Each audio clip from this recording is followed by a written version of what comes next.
Once again, we're certainly happy to have opportunity to be together and worship, to study from the life of Jesus. Glad Lee can be with us tonight. Some of you may know Jennifer. She's our next door neighbor. We're glad that she's with us tonight, and glad all of you are with us tonight. So, in our readings this past Sunday morning, we would have been, that's the 14th. How we do this, Jennifer, we just go, it's not dated, but since we start with the first of the year, what we do is just briefly go over our readings at home. Anyway, from the 14th to today, which is the 17th, we have Genesis 41 through the end of Genesis. Genesis 41 through the end. When we ended our brief review, Joseph is where? He's in Egypt. In 41, who has some dreams? Pharaoh. And what does he do? What does Joseph do exactly? He interprets them, and as a result of that, Pharaoh does what to Joseph? He elevates him. That's right. What was that, David? I said put him second in command. That's right. Puts him in second in command. And so the point of the dreams, though, was that there was going to come a what? A famine. But it was preceded by 7 years of plenty, then followed by 7 years of famine.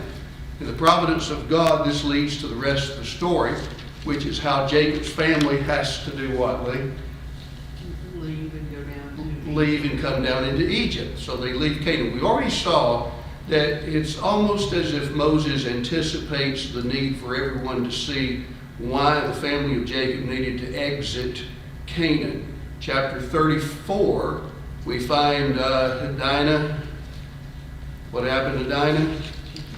She's defiled. She's raped. And then who were the two brothers who take matters in their own hand and actually wipe out the Shechemites? Simeon and Levi. And as a result of that, Jacob is made, the American Standard says, odious among the Canaanites. And then in chapter 38, we have the situation with Judah and his relation with Tamar. And so that shows the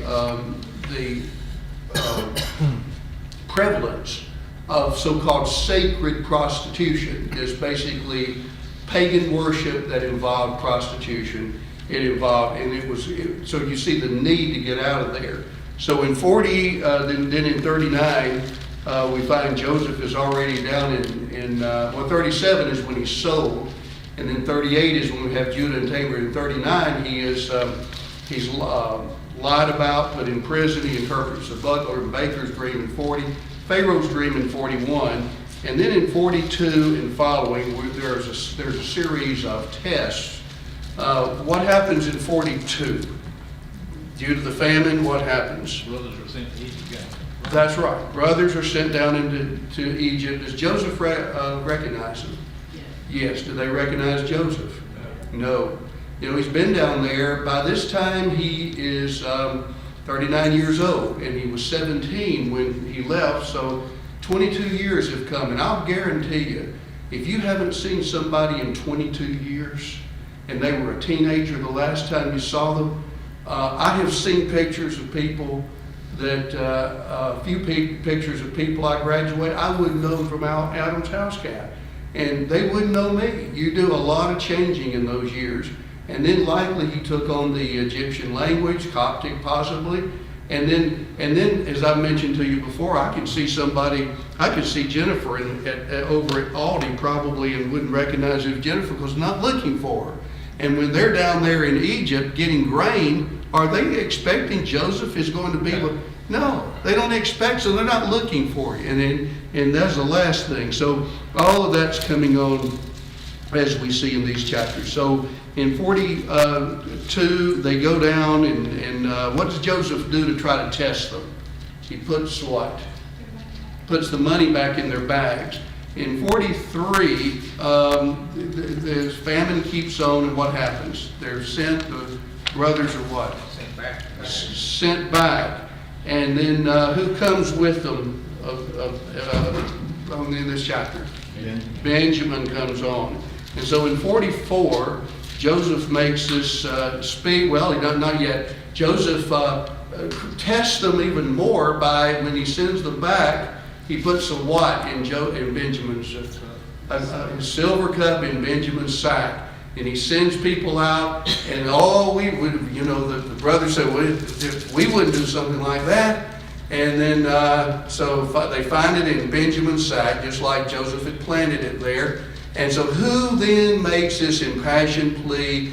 You let Benjamin go and I'll go back into place.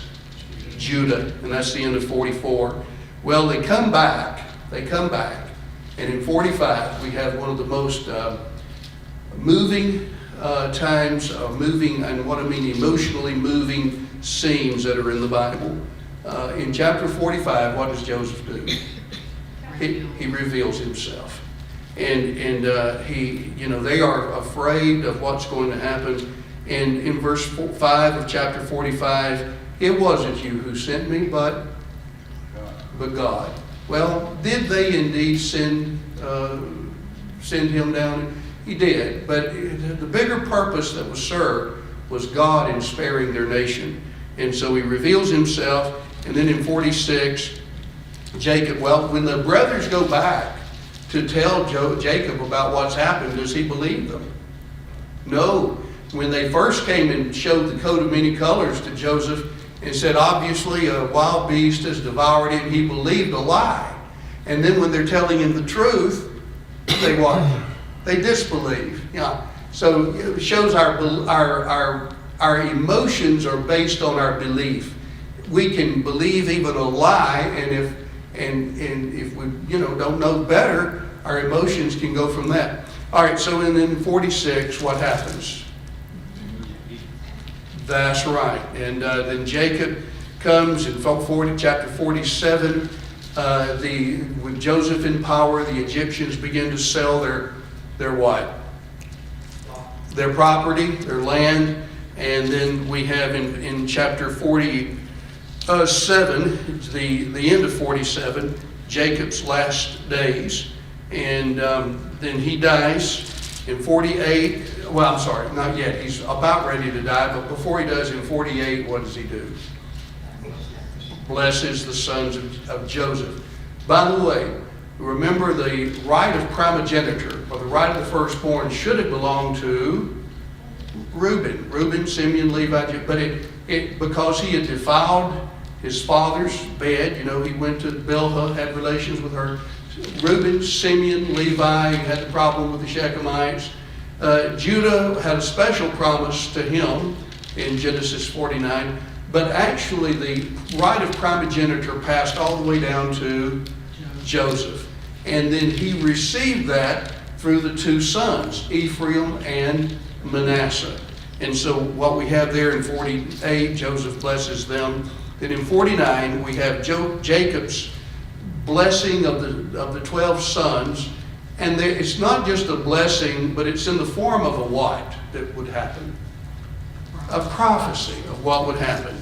And then he dies in chapter 50. What do we have? Jacob what? I'm sorry, Patty, what was that? That's right. They leave to go to bury Jacob, and they end up doing that. And then when they come back, the brethren are afraid that Joseph is going to do what? Punish them. And it's almost like, I'm insulted that you would even think that about me. I'm not that way. And then Joseph dies at the end of Genesis, being how many years of age? 110. And it's an interesting thing. He tells them toward the end there that God is going to visit our people, and I want you to carry my bones out of here. And we find in Exodus 12, in the Passover, they do. And then eventually when they come into the land, they deposit his bones in Shechem, in the very heart of the land of Canaan. The very place where God originally gave what promise? Genesis 12:7. The land promise. And so the land that they would have there when they return here, Joseph is right there in the middle. He has faith even to the end. Joseph is such a wonderful character, sterling character throughout the scripture. and likely enough talked to me. It's like you almost cry at the end of Genesis, almost like at the end of Deuteronomy when Moses dies. Kind of like 2 Timothy 4 when Paul is ready to be killed. You know, you follow them. Brother McGarvey in his comments in Acts has a statement at the very end of Acts 28. I can't quote it, but it's along the lines that we have been blessed to follow the labors of Paul thus far, and as the curtain of divine history closes, we can imagine. It's so beautiful language, and it describes just kind of how you feel as you're walking with Paul through the journeys, and then we come to the end. What happens, save the Lord, if the Lord tarries, all of us will what? All of us are going to pass that way, and we just follow the steps. All right, good, real good. Let's go on into our study of the life of Jesus. And we are in this closing ministry, and we are Matthew 19. Jennifer is where we are. Let's go real briefly now. We have the years of what? Preparation. About how many? About 30. And birth of Jesus, birth of John, birth of Jesus, the early work of John, and then what's next? Kirsten, tell us. The what? Baptism of Jesus, which starts what section of his life? Beginning ministry, right. Take us from there. After the beginning ministry, what? Great Galilean ministry, all right. And after the great Galilean ministry, people are following him for the wrong reasons, and what happens? Periods of retirement. And what in the world's happening? Oh no, this is terrible.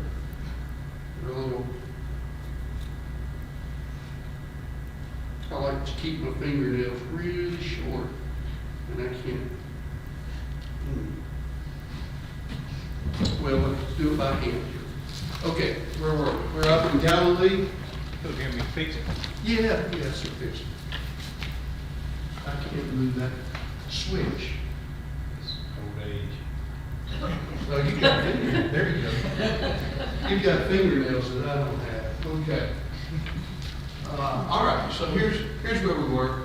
The Great Galilean ministry, and then they're following for the wrong reasons, and I'm giving you too much information. So then, Kirsten, what happens after the Great Galilean ministry? We start to do what? Periods of retirement. And Great Galilee, I started pointing down, periods of retirement were all around Galilee. And then we come down to the closing ministry. All right, and that's where we are primarily in these passages. We're going to be in Matthew 19 and Mark 10 tonight. And so here's what's happening. Our last geographical reference was Luke 17:11.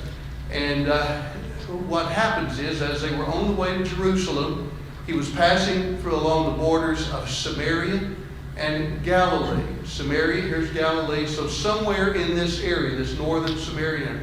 And what followed was what we just studied in Luke 17 with the teaching concerning the destruction of Jerusalem.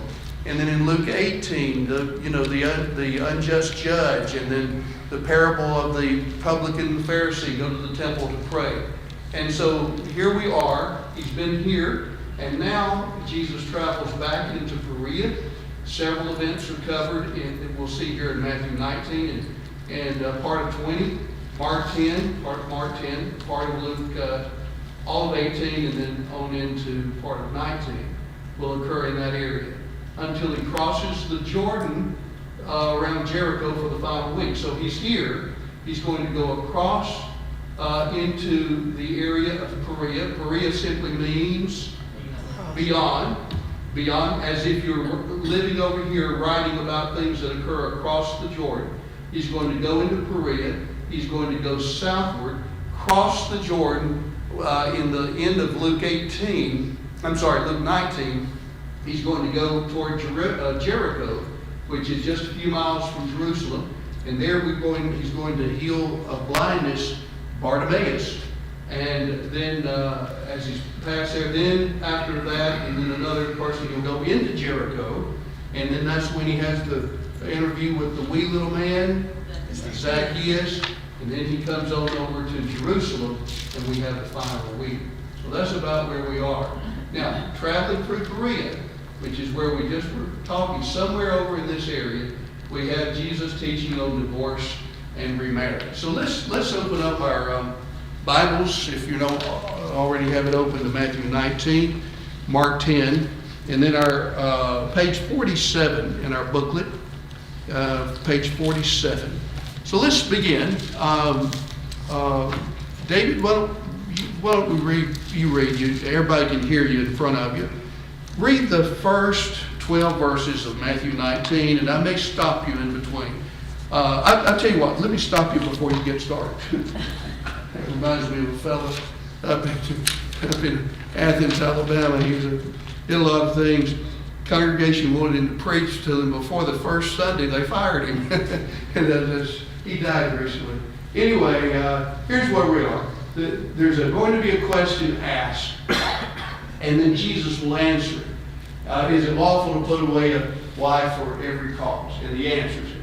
A second related, well, what about Moses in Deuteronomy 24? How do you explain that? Jesus answers that, and then gives his teaching on divorce and remarriage, and then the disciples' reaction. If this is the way it is, it's better for you not to do what? Not to get married. All right, so let's see, read it now. 19:1 through 12. David?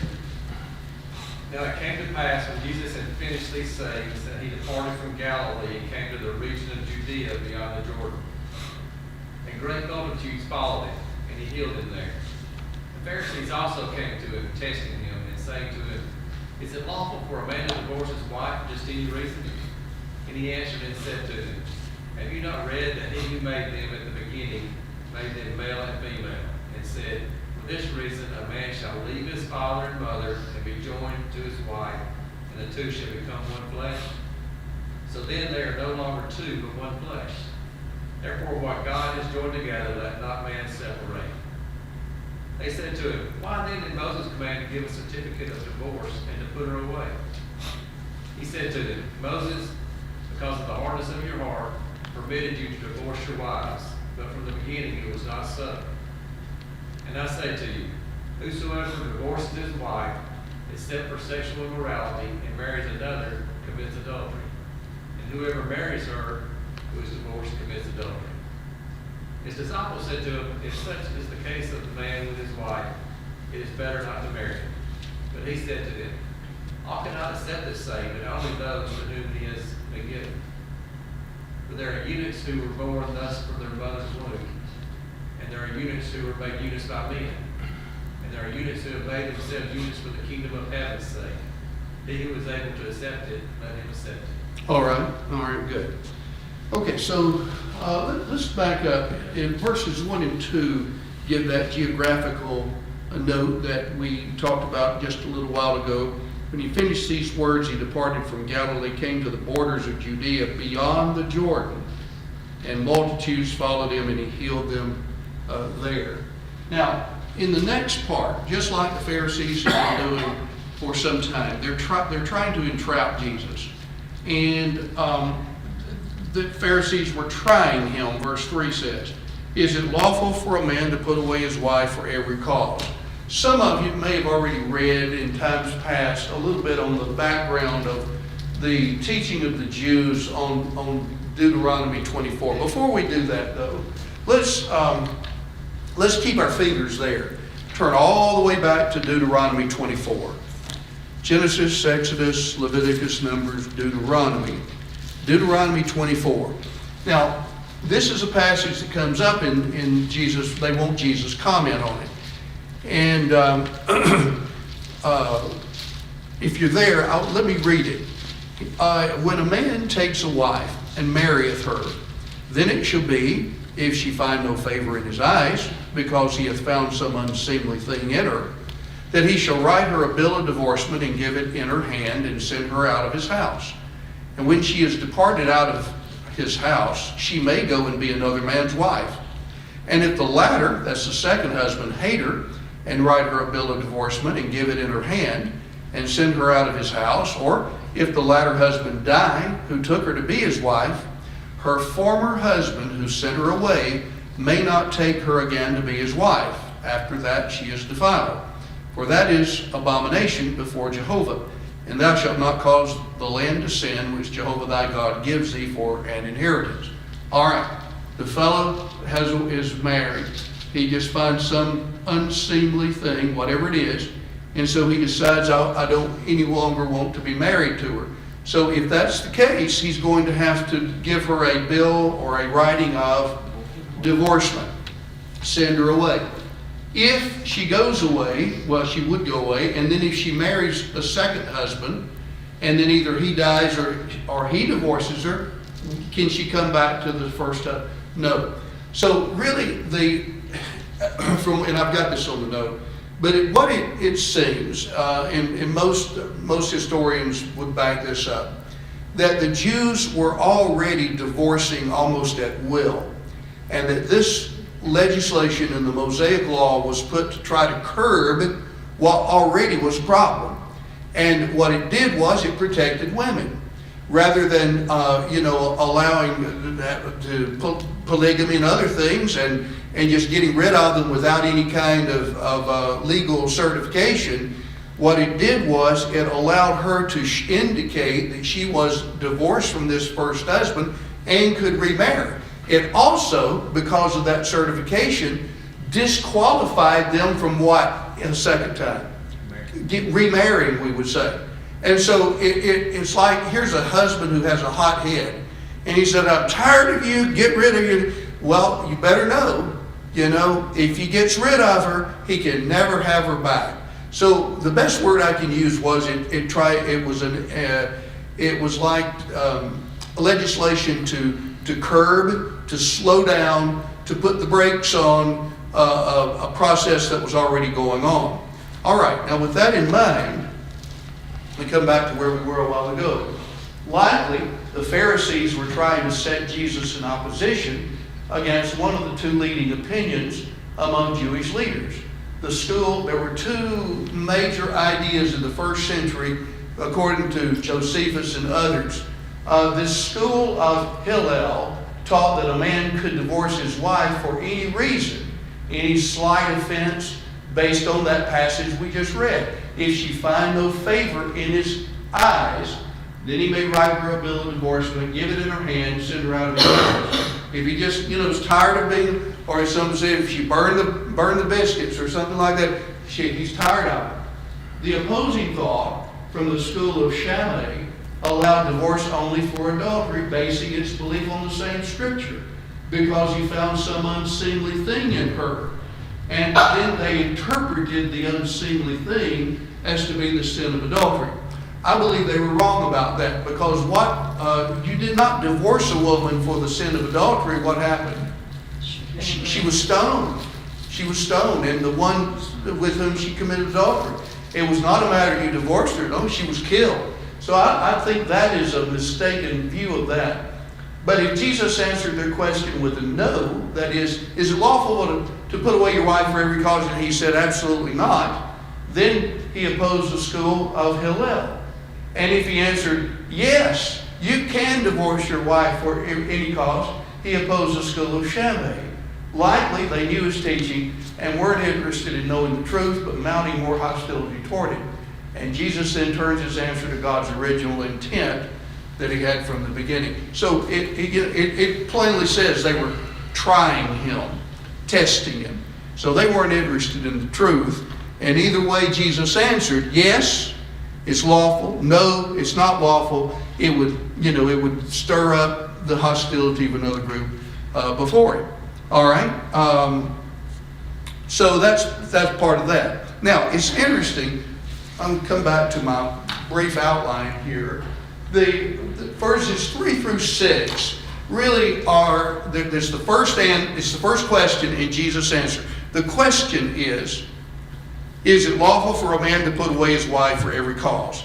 4 through 6 is Jesus' answer. Let's reread it. He answered, have you not read that he who made them from the beginning made them male and female? That's Genesis 1:27. And then said, for this cause shall a man leave his father and mother, cleave to his wife, and the two shall become one flesh. That's Genesis 2:24. So that they are no more two, but one flesh. What God hath joined together, let not man put asunder. Now, that's the long answer. Let's ask ourselves the simple answer. The question was, is it lawful for a man to put away his wife for every cause? How did Jesus answer? Yes or no? No. That's the short answer. No. And his answer was based on God's intent all the way back on the timeline to what? To the beginning. God made them male and female, and then he moved from there to Genesis 2 with the creation of Eve from Adam's side, brought her to him, the beginning of marriage. And for this cause shall a man leave his father and mother, cleave to his wife, leave and cleave, and the two shall become one flesh. And so what God has joined together in this union, don't let man put asunder. The answer is no. All right, second question. Yes, sir. Did he really answer no, or did he let God's word answer it for him? Well, yes. Yes. Couldn't help that, David. No, I think his answer was his, but it obviously was reflecting God's word, since he was responsible for it. You know? Yeah, good question. Yes, sir. I think it's very striking. He answered both of those questions by putting the monkey on their backs. Yes. First. Yeah. Yes. And they blew the intent of Deuteronomy 24. And we'll see that in the second question and answer. Let's go ahead. In 7, that we find their response with a second, kind of a follow-up question. They said unto him, why did Moses command to give a bill of divorcement and to put her away? To command, he commanded this be done. Bad use of verbs. He didn't command it. Because of the hardness of your heart, he suffered or permitted it, allowed. He allowed it. But it was not like, from a positive point of view, God wants you to divorce and here's an out for you. It was an allowance due to the hardness of their hearts. Right. So here we go. Verse 7. Their follow-up is, why then did Moses command to give a bill of divorcement and to put her away? Here's Jesus' answer. Moses, for your hardness of heart, suffered. What are your translations have? Allowed or permitted? It's the difference. In fact, you can't. I thought about taking a picture of what I'd done on, and I didn't. If you wanted to draw a line back up to the middle of verse 7, they said, why then did Moses command? And then he said, because of the hardness of your heart, Moses suffered. That's the contrast. Command versus permitted. They looked at it as, hey, this is what God really wants us to do in case we find something unseemly. Whereas the intent of the scripture was, God allowed it, but it was all because of your stubborn, hard hearts. And that was not the intent from the beginning. So, again, verse 8. Moses, for your hardness of heart, suffered or permitted, allowed you to put away your wives. But from the beginning, it hath not been so.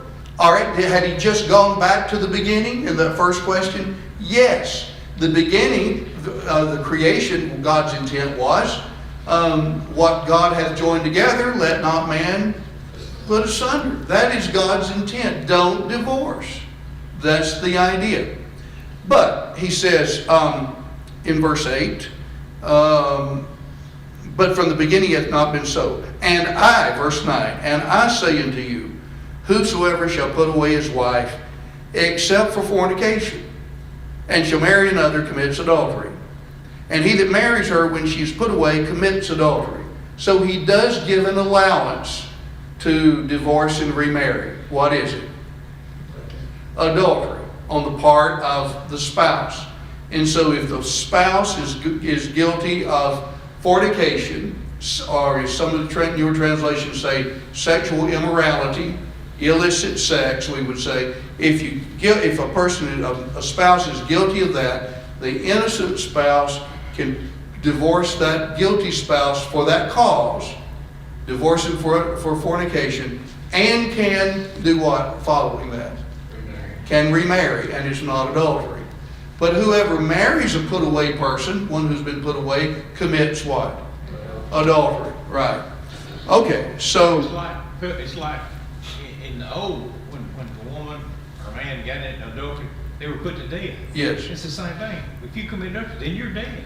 Yeah. You're dead to me. So I have a right to remarry. yes, yeah, that's a good way of looking at it, exactly right. You don't have to, but you have the right, exactly right.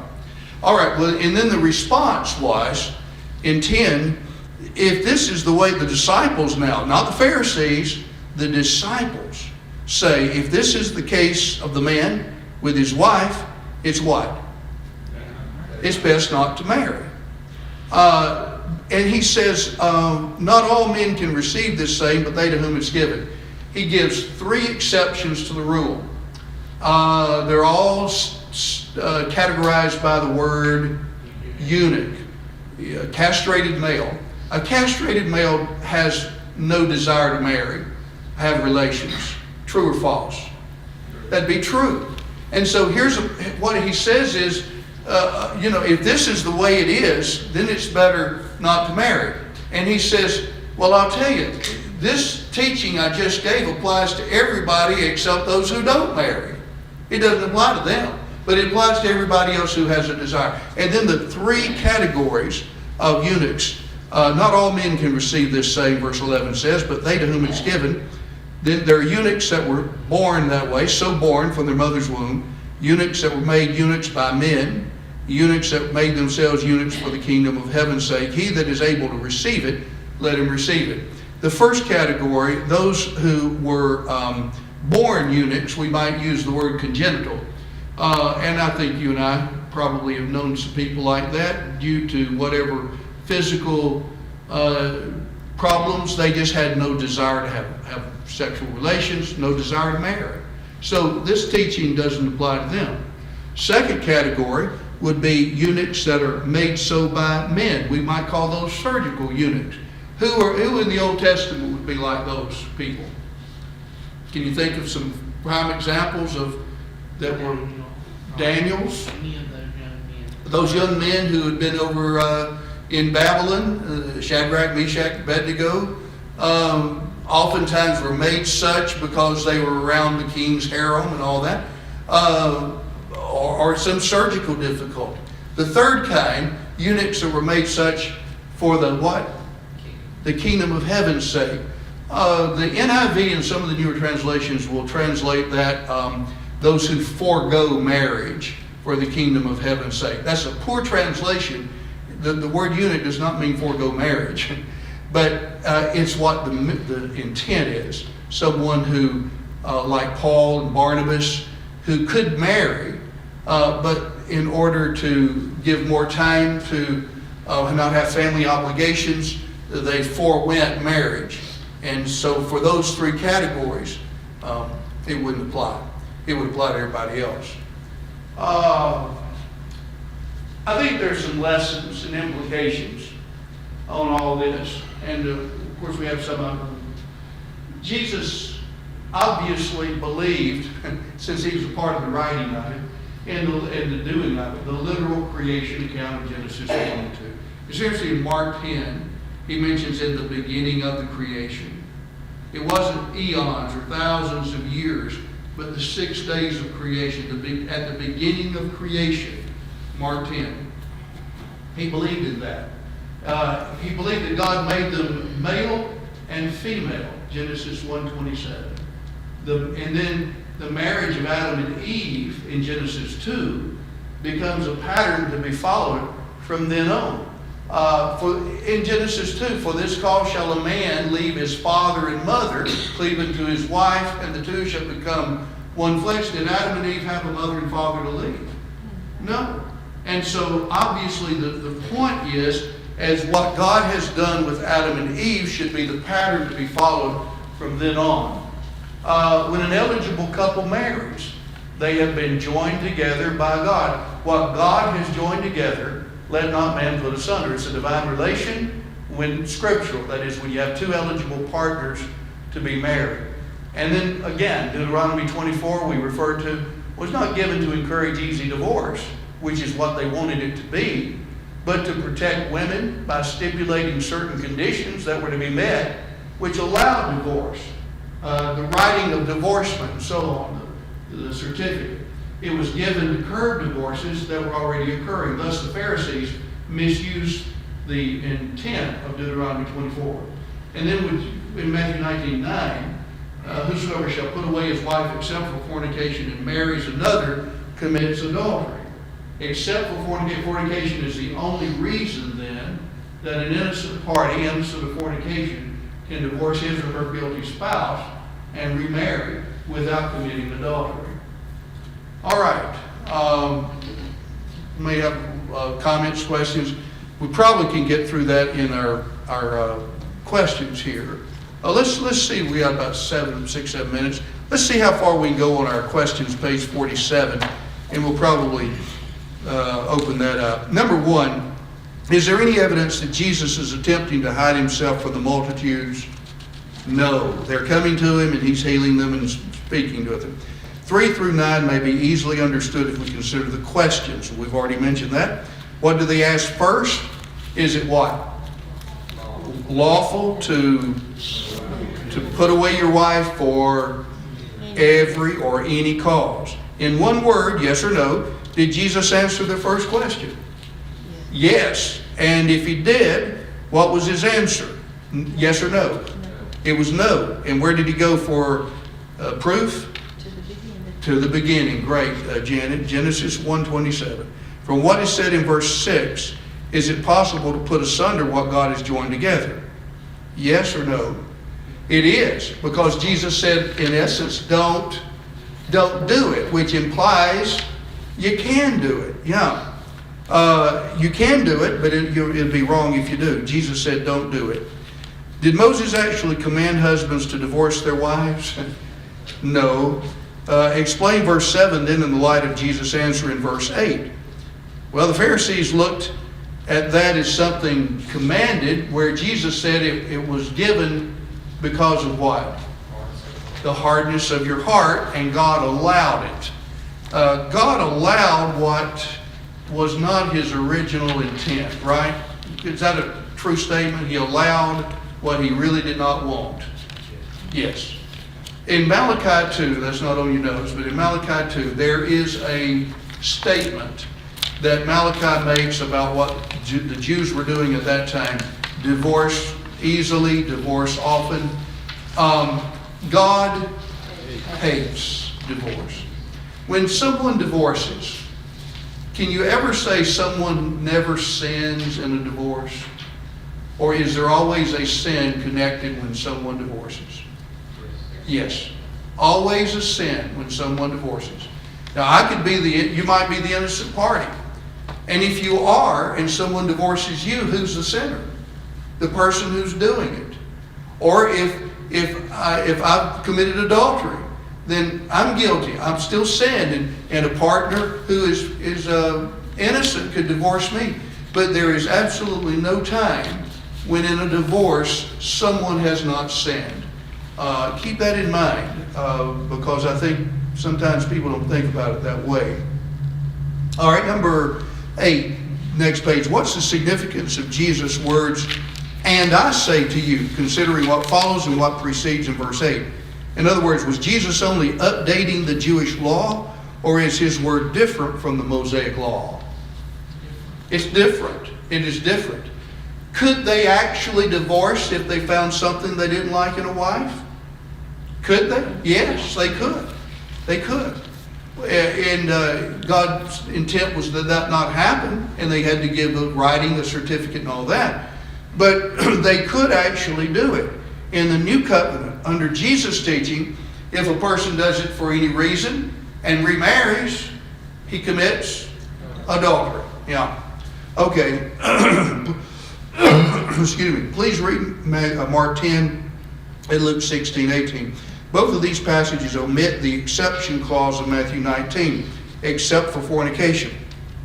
So state what Jesus' general law is concerning divorce and remarriage for both parties, what it is if either divorces and remarries. He commits adultery. Exactly right. Here's the general rule. Anyone who is married and divorces his spouse and remarries commits adultery. In other words, if a divorce occurs and a remarriage occurs afterwards, following, adultery occurs. One exception, that the divorce is on the grounds of or is for fornication, right? All right, Goodspeed, let's see, Goodspeed translates Matthew 19:9, I tell you that whosoever divorces his wife on any ground but her unfaithfulness and marries another woman commits adultery. The last part of the verse says, and he that marrieth her when she is put away commits adultery.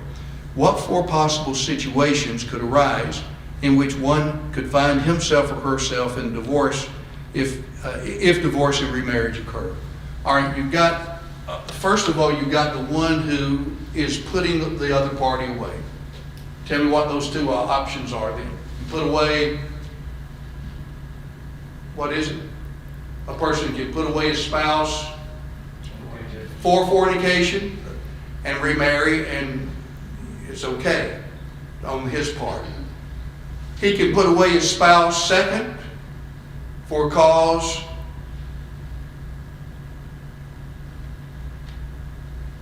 all right, you can divorce your spouse for fornication, or you can divorce your spouse not for fornication. And then if any subsequent remarriage, what happens? It's adultery. All right? So that's, you're doing the putting away. All right, then I'm on the receiving end. I'm going to be on the receiving end. Somebody puts me away for adultery. Can I remarry? No. Somebody puts me away not for adultery. Can I remarry? No. No. If they put me away, no adultery is can I remarry? Whosoever marries her that has been put away commits adultery. So there is only in 4 situations that I see that Jesus discusses here. There's always someone who divorces the other or puts away, in that phrase, I think it's apoluo. He does the putting away. You got that person, and then you've got the one who is the defendant, so to speak. And in each of those, any subsequent remarriage is adultery except the person who puts away his spouse because the spouse is guilty of adultery. Any other case is adultery. And the reason is, I don't have any of this on the chart, on the booklet. But the reason is because what happens, what makes, let's say here's Adam and here's Eve. And they are married. They're married scripturally. And Adam decides, I want to divorce Eve. And it's, we'll say it's not for fornication. And Eve goes over here and marries, let's say, Steve. And so whosoever puts his wife away, and it's not for fornication, whosoever marries her that is put away, what would that be? Adultery. Okay? All right, here's the one doing the putting away. He comes over here. He puts his wife away not for fornication, and he marries, let's say, Sally over here. He marries Sally. That's wife number 2. And he's divorced his first wife for no reason. What does this become? That becomes adultery. All right? Now, if he divorced Eve, Adam divorces Eve, let's say, for fornication, can he come over here and marry Sally? Yes, it's not. What about her? What about Eve? If she's guilty of fornication, can she go ahead and marry Steve and it's okay?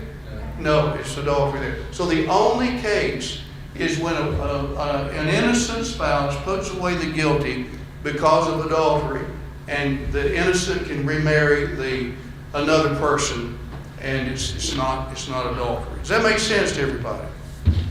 Is it because if Adam puts evil away for any other reason than adultery, is it because God still sees Adam and Eve as in a marriage relationship? I think I don't use the word he sees them. I look at the idea of bound. Let's go real quickly. We got about a minute. Go to Romans 7, everybody. Romans 7, 2 through 3. Whoever finds that first, read it. Romans 7, 2 and 3. That is really why adultery is adultery. Romans 7, 2 and 3. Whoever has it, read it. For the woman who has a husband is bound by the law to her husband as long as he lives. But if the husband dies, she is released from the law of her husband. So then, if while her husband lives, she marries another man, she would be called an adulteress. But if her husband dies, she is free from that law, so that she is no adulteress, though she has married another man. Okay, let's say scriptural marriage is one that God has joined together. He has bound these together. Well, let's say that Eve over here is tired of living with Adam, and so she divorces him, and it's no fornication. No fornication is involved. And she goes over here and marries Steve. That's husband number 2. All right? She is no longer married to him. She's married to this second husband. But to whom is she actually bound, according to that passage in Romans 7? Adam, the first one. So that's why, as I was going to say, Romans 7 really explains why adultery is adultery. It means that you're married to one when you're bound to the other. You're married to one while bound to the other. Does that make sense?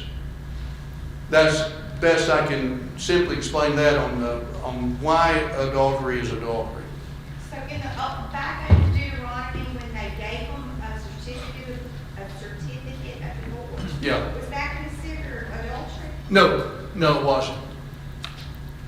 It's just a different condition under the new covenant. You could divorce your, and you know, concubinage was practiced. Multiple wives, polygamy was practiced. David, Solomon, so many, and it was not, though it was. I look at the passage, Patty, in Acts 17, where God said, the times of this ignorance God overlooked, you know, that God allowed a whole lot of things in the Old Testament that were not really in His will originally. He allowed it, but in the New Covenant, but now He commands men all everywhere to repent. That we should feel ourselves living in an enlightened era based on the fact that we know everything that happened in the Old Testament, and now we have the privileges of the New. Under the new covenant, there would be no scenario that two Christians could both remarry and be in a right. No, I don't That is believe so. possible, I don't. correct? Yes, I believe that's right. I don't believe there's a possible way. Somebody has sinned, and if they divorce and no fornication, then they're still bound to each other. And if they marry somebody else, that's what makes it adultery. Yes. I've got a whole series of charts that we don't have time for, but you know, sometimes people will say, well, if we divorce and we don't remarry. Well, what about all those requirements, those responsibilities that we have in marriage life to each other? If a person said, well, we're just going to separate it, we're not taking care of all those, you know. So it just won't work. And all the more reason, you know, for us to teach young people the significance of all this, teach people the fact that marriage is for life, that because our society is just the opposite. We live in such a selfish society. It's all about me, what I want now, you know, and if I don't get it, I'll do whatever I want to in order to be, you know, get what I consider happy. You can talk more about this Sunday. Sir? You talking more about this Yeah, Sunday? yeah, we can do it.